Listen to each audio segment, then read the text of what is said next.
Olá, tudo bem? Muitas pessoas que acompanhavam o meu trabalho, quando eu ainda era espírita, ficaram decepcionadas comigo quando descobriram que eu deixei de ser espírita. E ficaram decepcionadas não só pelo fato de eu deixar de acreditar na teoria espírita, mas principalmente pela maneira crítica com que eu passei a me posicionar em relação ao espiritismo. E eu percebo isso até mesmo de pessoas que não me conheciam, nem pessoalmente, nem através da internet. Algumas pessoas, ao tomarem conhecimento da minha atitude crítica em relação ao espiritismo, ficaram, digamos assim, bastante aborrecidas. E são muitas as críticas, mas de todas as críticas que eu li a meu respeito, a mais repetida, sem dúvida alguma, é que o Morel cuspiu no prato que comeu. Escreveram isso dezenas de vezes, talvez centenas de vezes.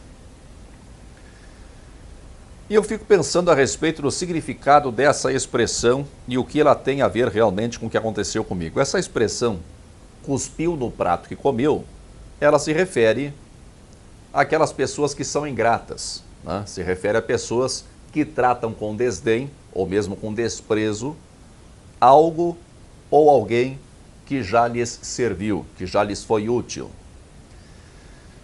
E essa expressão, ela é uma analogia, né? No caso, o prato é o espiritismo, o alimento que eu comi do prato é o ensinamento espírita, e a minha cuspida no prato, então, seria a minha ingratidão, seria o meu desdém, o meu desprezo por um ensinamento que eu já considerei importante. Não foi isso que aconteceu comigo. Se é para usar uma analogia, eu vou propor, então, uma analogia mais adequada ao que aconteceu comigo. Eu não cuspi no prato em que comi. Eu não comi desse prato e depois, com desdém e ingratidão por esse alimento, cuspi no prato em que comi. Não foi isso que aconteceu. O que aconteceu é que eu comi demais. Parte desse alimento era indigerível e eu vomitei. Claro que a expressão não é bonita, mas é mais verdadeira. As pessoas que criticaram a minha postura criticaram principalmente a maneira com que eu passei a me referir ao espiritismo e também a maneira como eu passei a me referir, ou melhor, acho que eu me referi algumas vezes, porque foram poucas vezes, a alguns dos nomes ilustres do movimento espírita, né? Isso logo que eu deixei de ser espírita. E a verdade é que não podia ser diferente. O ato de vomitar nunca é uma coisa elegante, nem essa palavra é elegante, né? O vômito é uma defesa do organismo para livrar-se de excessos, para livrar-se de substâncias estranhas e indigeríveis. Eu poderia sim ter segurado o vômito, né? Poderia ter ficado quietinho, ficado em repouso absoluto, esperando que o meu organismo fizesse a digestão ou então que o meu organismo arranjasse outra maneira de se livrar das substâncias indigestas.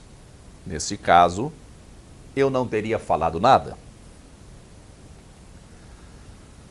Quando eu comecei a gravar vídeos questionando o espiritismo, eu tinha plena noção de que eu corria o risco de ser mal interpretado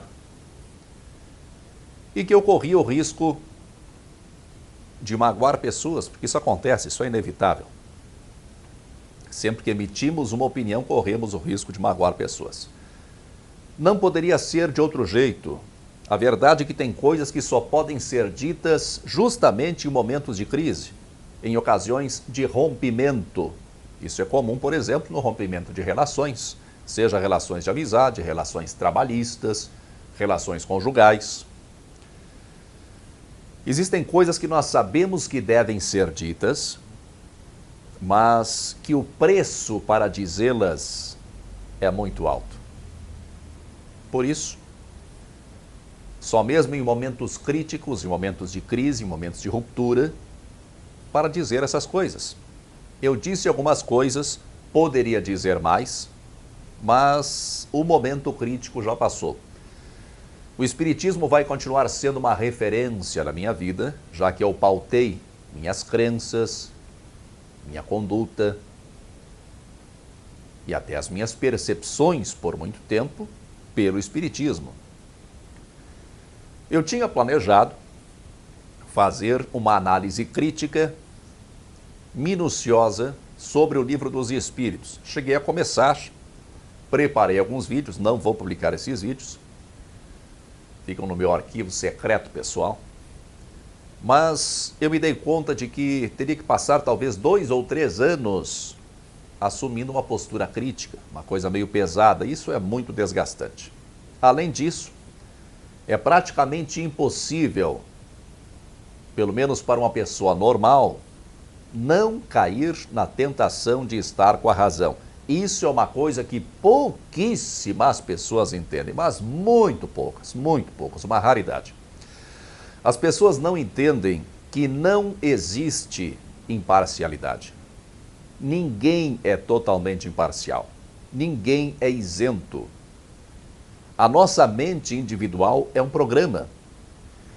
Se nós assumimos uma postura crítica em relação a um determinado tema, a nossa mente automaticamente e inevitavelmente ela passa a nos fornecer dados que corroboram o nosso posicionamento crítico, nosso posicionamento inicial. E a partir daí fica então praticamente impossível reconhecer as possíveis falhas da nossa própria argumentação e os possíveis méritos do alvo da nossa crítica.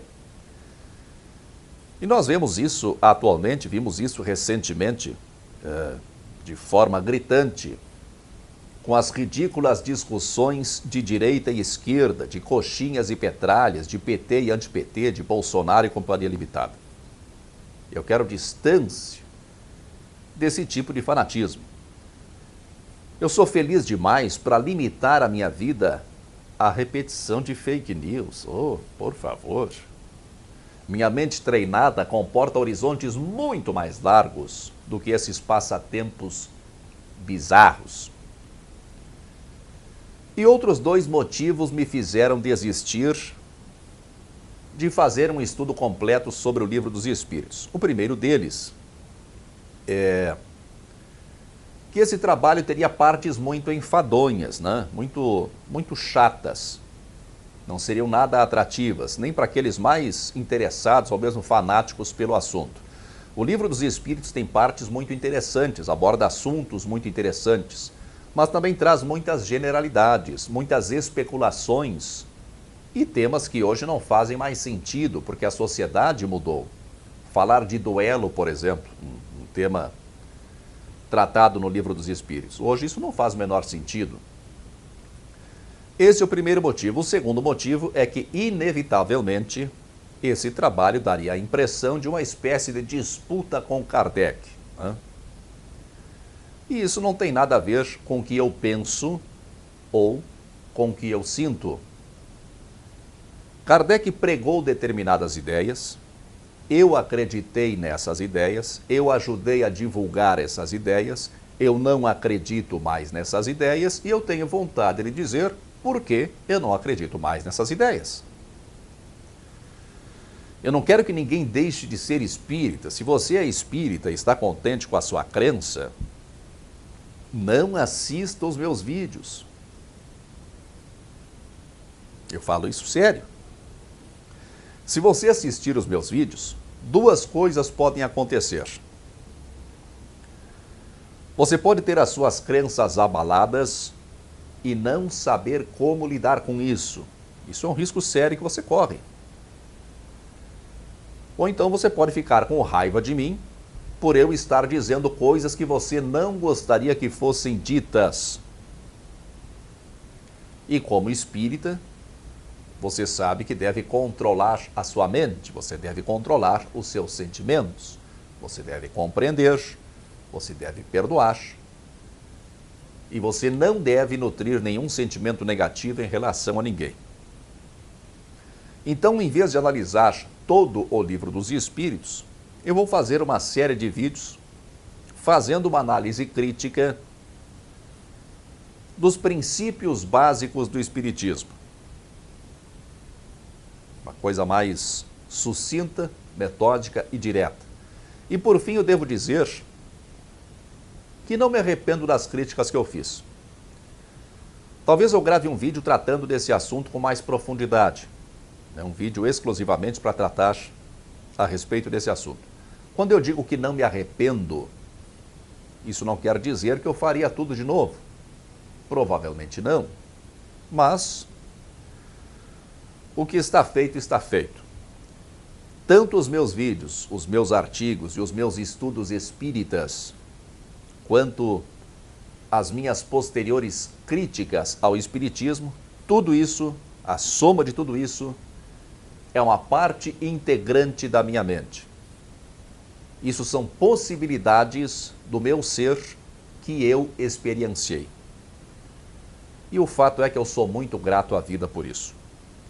Muita força e paz para você.